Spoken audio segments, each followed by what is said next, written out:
어떤 교회에 6살짜리 여자아이 하나가 마당에서 한숨을 쉬고 있었습니다. 그때 목사님이 다가가서 아이에게 물었습니다. 야, 어린아이가 왜 그렇게 한숨을 쉬고 그러냐? 그랬더니 6살밖에 안 된 아이가 이렇게 말을 하더랍니다. 목사님, 요즘 세상 살기가 너무나 힘들어서 그래요. 세상이 하도 험악해져서 요즘에는 어린아이들도 살기가 힘든 모양입니다. 찬송가 중에 이 세상에 근심된 일이 많고 참 평안을 몰랐구나라는 찬송이 있는데 이 노랫말처럼 우리 인생길에는 근심이 많습니다. 아이는 아이대로, 청년은 청년대로, 어른은 어른대로 항상 근심을 가지고 살아갑니다. 눈만 뜨면 근심이 덤벼드는데 사실 이 세상의 모든 근심은 크게 둘로 나눌 수 있습니다. 하나는 세상의 것 때문에 하는 세상 근심이요, 또 하나는 하나님의 뜻대로 하는 거룩한 근심이 그것입니다. 크게 나누면 근심은 세상 근심과 거룩한 근심만 있다는 얘기입니다. 그러면 세상 근심이 구체적으로 무엇입니까? 여러 가지로 얘기할 수 있겠습니다만 가장 대표적인 근심은 무엇을 먹을까, 무엇을 마실까, 무엇을 입을까 하는 세상살이에 대한 근심입니다. 그런가 하면 죽음에 대한 근심이 있고 질병에 대한 근심이 있고 사업에 대한 근심이 있습니다. 자녀들에 대한 근심, 인간관계에서 오는 근심, 투자의 실패로 인한 근심, 불투명한 미래에 대한 근심 등이 있습니다. 이렇게 세상에 속한 근심이 있는데 이런 세상의 근심들은 도대체 어디에서 오는 것입니까?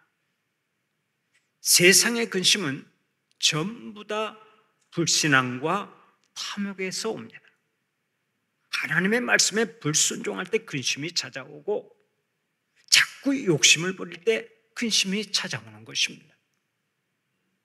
그런데 이러한 근심이 쓸데가 있습니까? 없습니까? 근심은 전혀 쓸데가 없습니다. 근심한다고 해서 상황이 바뀌는 것도 아니고 근심한다고 해서 일이 형통하는 것도 아니기 때문입니다. 그런 의미에서 근심은 백해무익이고 아무런 쓸데가 없는 것입니다. 그런데 오늘 또 근심의 포로가 되어서 불행하게 살아가는 사람들이 많습니다. 노먼 빈센트 필 박사는 쓸데없는 걱정이라고 하는 글에서 한 연구기관의 조사를 인용하여 다음과 같이 밝힌 적이 있습니다. 사람이 걱정하는 걱정 중에서 절대로 발생하지 않을 사건에 대한 걱정이 40%, 이미 일어난 사건에 대한 걱정이 30%, 별로 신경 쓸 일이 아닌 작은 것에 대한 걱정이 22%, 우리가 어떻게 바꿀 수 없는 사건에 대한 걱정이 4%, 우리들이 해결해야 할 진짜 사건에 대한 걱정이 4%다. 결국 사람들은 96%의 쓸데없는 걱정 때문에 웃음도 잃어버리고 기쁨도 잃어버리고 평안도 잃어버린 채 살아가고 있다는 얘기입니다. 얼마나 한심한 일입니까? 그런데 정말 우스운 사실이 하나 있습니다. 이 세상에 실존하는 동물 중에서 위장에 구멍이 나도록 근심하고 걱정하는 동물은 사람밖에 없다는 것이 그것입니다. 한번 생각을 해보세요. 돼지가 근심하다가 위장에 구멍 난 것을 본 적이 있습니까? 있어요? 없어요? 없죠? 또 개가 근심하다가 위장병 생겨서 약을 복용하는 것을 본 적이 있습니까? 없을 것입니다. 참새가 근심하다가 우울증 걸리는 것을 본 적이 있습니까? 없을 것입니다. 이런 일은 창세 이래 일체 일어난 적이 없습니다. 그러나 우리는 노력하지 않아도 날마다 근심하며 살아갑니다. 근심하며 사는 일에 너무나 익숙해져 있습니다. 심지어 근심거리가 없는 날에도 근심이 없는 것 때문에 근심하는 근심 중독자들이 있습니다. 어떤 교회 집사님이 범사에 근심을 했습니다. 범사에 감사해야 되는데 범사에 근심했습니다. 이래도 근심 저래도 근심, 항상 근심으로 충만하여 살았습니다. 그런데 어느 날 하나님께서 그 집사님을 긍휼히 여기셔서 근심거리를 다 없애주셨습니다. 그랬더니 그 집사님이 이렇게 기도하더랍니다. 아이고 하나님, 근심거리가 없어서 걱정입니다. 그 집사님은 아마 근심의 은사를 받은 모양입니다. 여러분 잊지 마십시오. 근심도 하나의 습관입니다. 자꾸 근심하지 마세요. 습관적으로 근심하는 것도 일종의 병인데 이 병이 중병에 속하는 것입니다. 본문에 나오는 근심이라고 하는 말의 원뜻을 보면 목을 조르다라는 뜻을 가지고 있습니다. 그래서 근심하게 되면 목이 졸리는 것처럼 가슴이 답답해지고 눌리게 되고 고통을 당하다가 각종 질병에 시달리는 것입니다.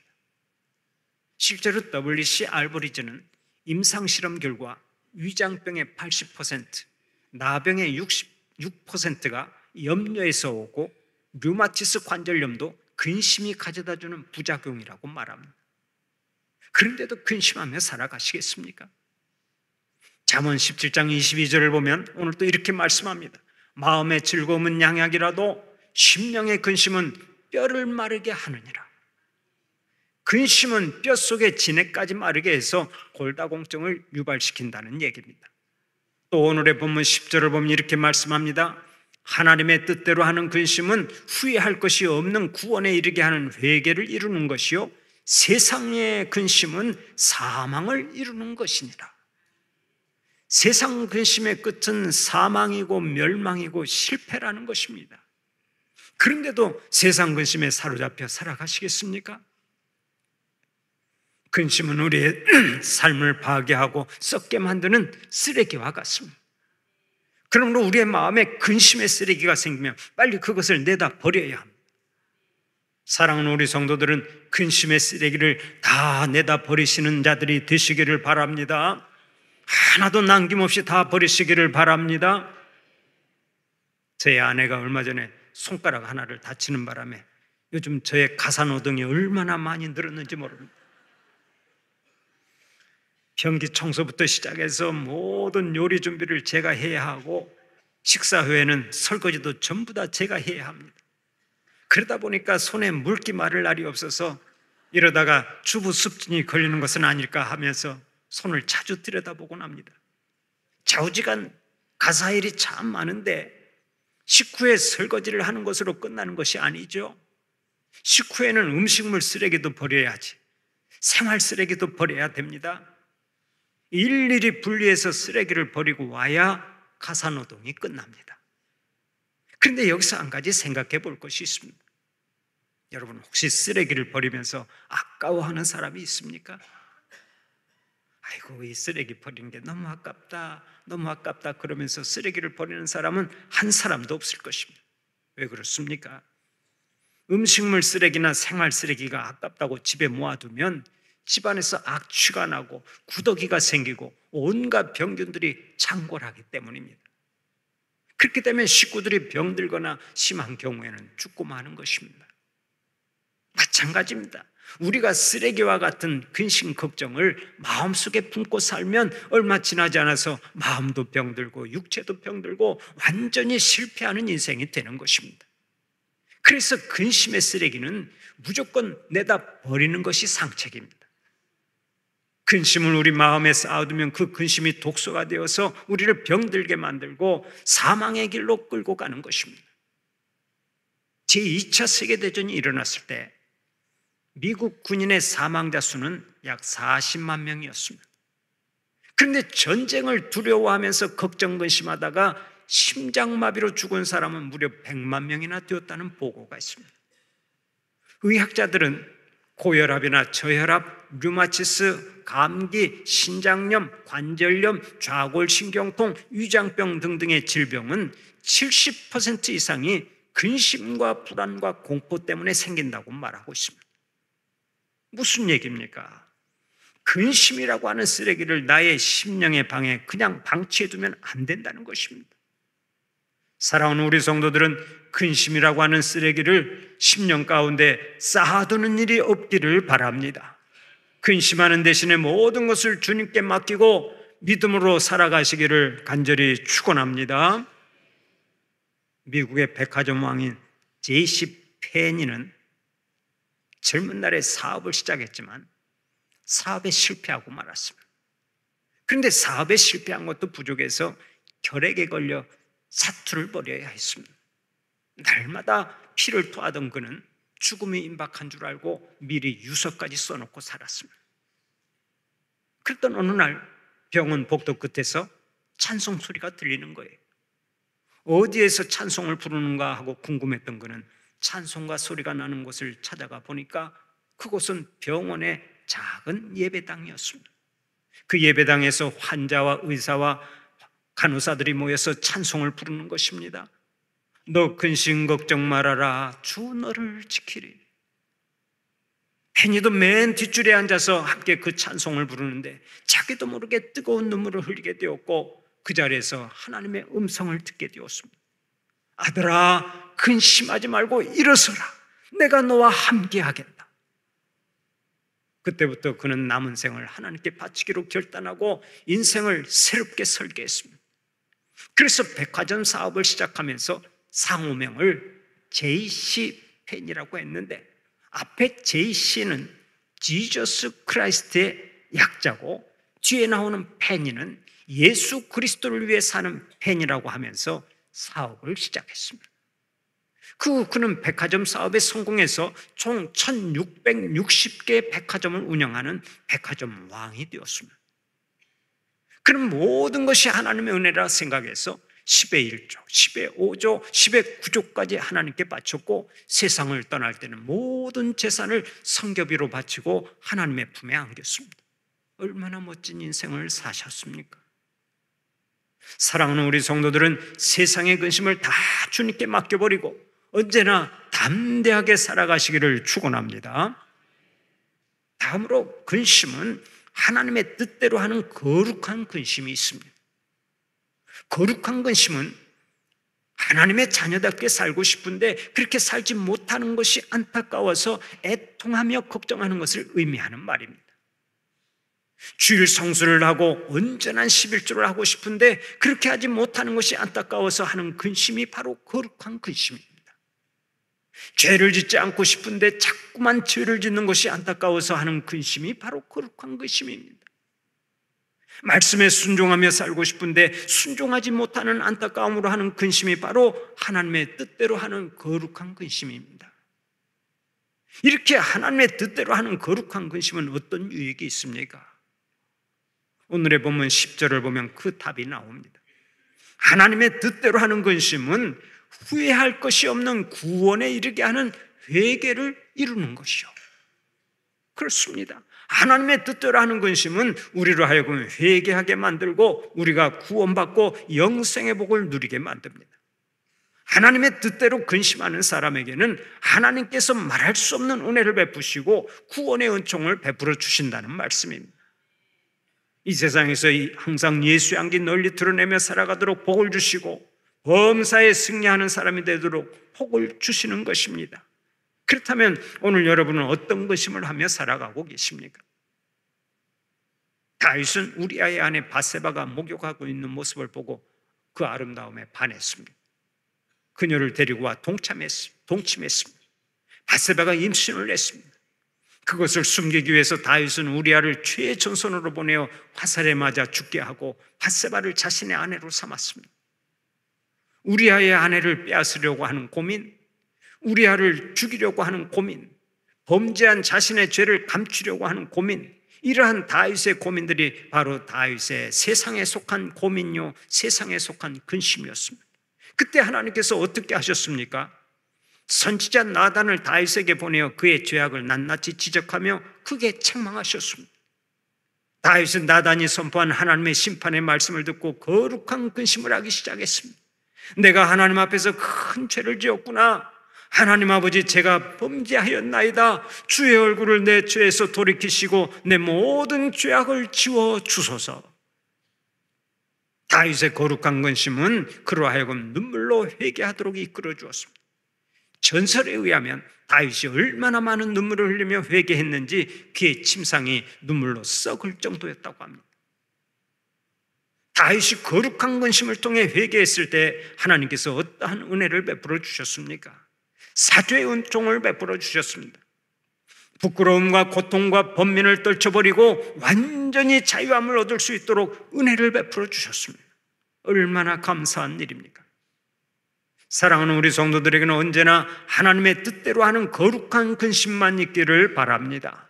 세상의 근심은 다 버리고 오직 거룩한 근심만 가지고 살아서 모든 일에 승리하고 하나님께 큰 영광 돌리시기를 간절히 바랍니다. 오늘의 본문을 보면 고린도 교회 교인들이 거룩한 근심을 했다고 기록하고 있습니다. 그래서 그 근심이 그들의 구원을 이루고 그들을 깨끗하게 하고 그들에게 복이 되었다고 말씀합니다. 이 말씀을 이해하려면 본문의 배경을 좀 살펴보아야 합니다. 사도 바울은 참으로 어려운 가운데서 고린도 교회를 개척하여 세웠습니다. 눈물로 목회를 했습니다. 그런데 바울이 떠난 후에 고린도 교회가 부도덕한 사건에 휘말리게 되었습니다. 교회 안에서 분쟁이 일어나고 그로 인해 교회가 큰 어려움에 빠졌습니다. 그 소식을 들은 바울은 마음이 심히 아팠습니다. 그래서 바울은 고린도 교회를 향해 크게 책망을 했는데 아주 직설적으로 책망을 했습니다. 그러자 고린도 교회 교인들이 거룩한 근심을 하게 되고 하나님 앞에서 회개하게 되었습니다. 하나님을 사모하고 은혜를 사모하게 되었습니다. 그러면서 믿음이 회복되고 성도들끼리 서로 화해하게 되었습니다. 그것을 보고 바울이 너무나 기뻤습니다. 그래서 바울이 오늘의 말씀으로 그들을 위로하는 것입니다. 오늘의 본문 8절 9절 말씀을 함께 읽어보면서 그것을 확인해 볼까요? 8절 9절 말씀을 함께 봉독합니다. 그러므로 내가 편지로 너희를 근심하게 한 것을 후회하였으나 지금은 후회하지 아니함은 그 편지가 너희로 잠시만 근심하게 한 줄을 알미라. 내가 지금 기뻐함은 너희로 근심하게 한 까닭이 아니요 도리어 너희가 근심함으로 회개함에 이른 까닭이라. 너희가 하나님의 뜻대로 근심하게 된 것은 우리에게서 아무 해도 받지 않게 하려 함이라. 아멘. 이 말씀은 너희들의 분쟁 때문에 너희들의 마음뿐 아니라 내 마음에도 근심이 되었는데 그 근심이 회개를 이루고 오히려 신앙의 열심으로 발전했으니 너희의 근심이 오히려 잘한 것이다 라는 얘기입니다. 오늘의 본문에서 바울은 하나님의 뜻대로 하는 근심은 구원에 이르게 하느니라 하고 강조하는데 여기서 구원이라고 하는 말은 헬라어로 소조라고 말합니다. 이 말은 구원하다, 보호하다, 고치다, 완전하게 만들다라는 뜻을 가지고 있습니다. 그러므로 여기서의 구원은 모든 질병을 고침받고 망한 자리에서 일어나고 완전히 구원받게 된다고 하는 총체적인 의미를 담고 있는 말입니다. 하나님의 뜻대로 하는 근심은 이렇게 모든 근심의 문제를 해결하고 합력하여 선을 이룰 수 있습니다. 얼마나 큰 복입니까? 사랑하는 우리 성도들은 오직 하나님의 뜻에 따른 근심을 하시기 바랍니다.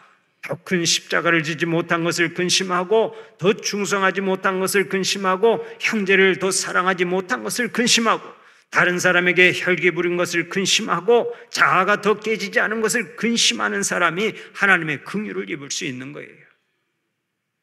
그렇다면 하나님의 뜻을 따라 하는 근심은 그 자체가 복이고 말할 수 없는 은혜라고 말할 수 있습니다. 사랑하는 우리 성도들은 하나님의 뜻을 따라 근심해서 통에 자복하는 자들이 되시고 더 겸손해지고 더 온유해지고 더 귀하게 쓰임받는 일꾼들이 되시기를 축원합니다. 또 하나님께서 크게 기뻐하시는 근심이 있습니다. 그것이 바로 다른 사람의 구원을 위한 근심입니다. 하나님의 뜻은 모든 사람이 구원받는 것입니다. 그래서 하나님은 지금도 하나님의 집을 떠난 탕자들을 애타게 기다리고 계십니다. 어떤 면에서 하나님의 마음은 잃어버린 영혼들에게 더 많이 가 계실 것입니다. 탕자의 비유를 한번 생각해 보십시다. 둘째 아들이 미리 유산을 달라고 떼를 써서 그 돈을 가지고 집을 떠나지 않습니까? 먼 도시로 가서 화랑방탕한 삶을 살았습니다. 금세 돈이 다 떨어지고 알거지가 되었습니다. 돼지치는 집에서 종으로 사는데 그것도 부족해서 굶어 죽을 지경이 되었습니다. 그제야 정신이 돌아온 탕자는 이렇게 고백했습니다. 아, 내가 하늘 아버지와 집에 있는 아버지께 죄를 지었구나. 이제 집에 죽어도 집에 돌아가서 용서나 빌고 죽자 하면서 탕자는 아버지의 집으로 향했습니다. 그때 아버지가 어떻게 했습니까? 아들이 돌아오기만을 손꼽아 기다리던 아버지는 아들이 집으로 돌아오자 거리가 먼데도 아들을 먼저 알아보고 먼저 뛰어가서 끌어안고 입을 맞추었습니다. 집에 큰아들이 함께 살았지만 아버지의 마음은 늘 집을 나간 둘째 아들에게 가 있었던 것입니다. 바로 이것이 하나님 아버지의 마음인 줄 믿으시기 바랍니다. 하나님은 지금도 하나님의 품을 떠나 잃어버린 삶을 살아가는 사람들을 간절히 기다리고 계십니다. 그들을 누가 하나님께 인도해야 하겠습니까? 바로 우리들입니다. 우리들이 그들을 하나님께 인도해야 하기 때문에 오늘 또 우리에게 말씀하십니다. 너희는 온 천하에 다니며 만민에게 복음을 전파하라. 오직 성령이 너희에게 임하시면 너희가 권능을 받고 예루살렘과 온 유대와 사마리아와 땅끝까지 이르러 내 증인이 되리라. 하나님의 이 마음을 가장 잘 알게 된 사람이 있었으니 그가 바로 사도 바울이죠. 물론 그도 처음에는 예수님을 핍박하고 박해하던 사람이었습니다. 예수 믿는 사람들을 잡아 투옥시키는 것이 잘하는 일인 줄 알았습니다. 그래서 스데반 집사를 돌로 쳐 죽일 때도 맨 앞에서 선동을 했고 교인들을 때려잡는 데는 1등이었습니다. 그러나 부활하신 예수님을 만나면서부터 그의 삶은 180도 달라져 버렸습니다. 예수님을 증거하기 위해서 삶 전체를 바치는 사도가 된 것입니다. 그 열심이 얼마나 특별했던지 전도하다가 39대에 해당하는 매를 3번이나 맞았습니다. 돌에 맞아 거의 죽었다가 살아난 적이 있고 배가 파선해서 무리를 일주일 동안이나 둥둥 떠다닌 적도 있습니다. 복음을 전하다가 수도 없이 굶주리고 목말라 하고 추위에 떨었습니다. 여러 번 감옥에 갇혀야 했습니다. 오직 예수님만이 바울의 관심사가 된 이후부터 바울은 남은 생을 전부 다 하나님 나라의 확장에 바쳤습니다. 바울에게는 오직 영혼 구원에 대한 근심만 있었습니다. 오늘 이 거룩한 근심을 누가 가져야 하겠습니까? 18세기 영국 사회는 산업혁명으로 좀 잘 살게 되자 엄청나게 타락했습니다. 나라의 범죄가 들끓었습니다. 국민들이 방탕에 빠졌습니다. 그때 요한 웨슬리 목사님이 일어섰습니다. 복음을 들고 나섰습니다. 하나님께 돌아오라고 외쳤습니다. 9명으로 시작한 구역예배 같은 모임이 태동했습니다. 그 모임에서 그들은 마음을 묶어 하나님께 간절히 부르짖었습니다. 그러자 영국의 모든 국민들이 회개하고 전부 다 하나님께 두 손 들고 돌아왔습니다. 복음은 국가를 구원합니다. 복음은 사회를 구원합니다. 복음은 가정을 구원합니다. 복음은 인간을 구원합니다. 복음은 인간을 더 이상 죄 아래 머물러 있지 않게 만듭니다. 그러므로 복음이 해답이고 예수님이 해답이고 교회가 해답입니다. 모두가 교회로 돌아와야 합니다. 이를 위해서 우리가 복음을 들고 나가야 되지 않겠습니까? 때를 얻든지 못 얻든지 복음을 전해야 합니다. 이렇게 영혼 구원의 일에 열심을 내고 근심하는 것이 하나님께서 간절히 바라시는 근심입니다. 에스겔 3장 17절을 보면 하나님께서 에스겔 선지자에게 말씀하셨습니다. 인자야, 내가 너를 이스라엘 족속의 파수꾼으로 세웠으니 너는 내 입의 말을 듣고 나를 대신하여 그들을 깨우치라. 이 부패한 사회를 구원할 파수꾼으로 하나님께서는 오늘 우리를 세우셨습니다. 그러므로 우리는 복음의 나팔수가 되어 살아야 합니다. 가만히 앉아 있어서는 안 됩니다. 세상에 나가서 복음을 전해야 합니다. 우리가 복음을 전하면 구원받기 위해 준비된 영혼들은 반드시 구원받게 되어 있습니다. 제가 어린 시절만 해도 특별한 놀이터가 없어서 주로 땅바닥에서 놀았습니다. 땅바닥에서 땅 따먹기를 하거나 오징어 게임을 하거나 구슬치기 등을 많이 했는데 어떤 때는 모래밭에서 자석을 가지고 놀기도 했습니다. 그런데 큰 자석을 가지고 땅바닥에서 몇 분만 왔다 갔다 하면은 어디서 생겼는지 못도 붙고 머리핀도 붙고 쇳가루가 잔뜩 붙어 있곤 했습니다. 마찬가지입니다. 우리가 복음의 자석을 들고 다니기만 하면 반드시 구원받기 위해서 준비된 영혼은 달라붙게 되어 있습니다. 어떤 사람이 비행기를 타고 가다가 한 청년을 붙잡고 전도를 했습니다. 그런데 그 청년이 도무지 예수님에 대해서는 관심이 없었습니다. 전도는 실패로 끝난 듯 했습니다. 그런데 얼마 후에 그 청년의 아버지에게서 전화가 왔습니다. 선생님, 제가 예수를 믿으면 안 되겠습니까? 그 청년의 뒤에서 잠깐 복음을 엿들었던 아버지가 전화를 걸었던 것입니다. 그때 전도자가 얼마나 좋았던지 이렇게 말했다고 합니다. 선생님, 여부가 있습니까? 즉각 교회로 나가서 예수 믿고 복되게 살아가십시오.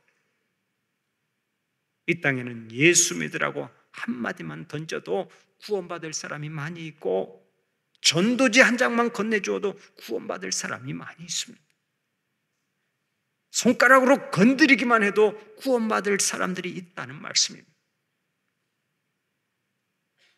선입견을 버리고 담대하게 복음을 전하세요. 때를 얻든지 못 얻든지 힘써 복음을 전하면 구원받기 위해 준비된 영혼들이 다 하나님께로 돌아올 줄로 믿습니다. 이 세상의 모든 근심은 결국 둘 중에 하나입니다. 하나는 세상의 것 때문에 하는 세상 근심이요, 또 다른 하나는 하나님의 뜻대로 하는 거룩한 근심입니다. 사랑하는 우리 성도들은 하나님께서 기뻐하시는 거룩한 근심만을 가지고 오직 복음의 증거자로 살아가는 복이 있기를 간절히 축원합니다.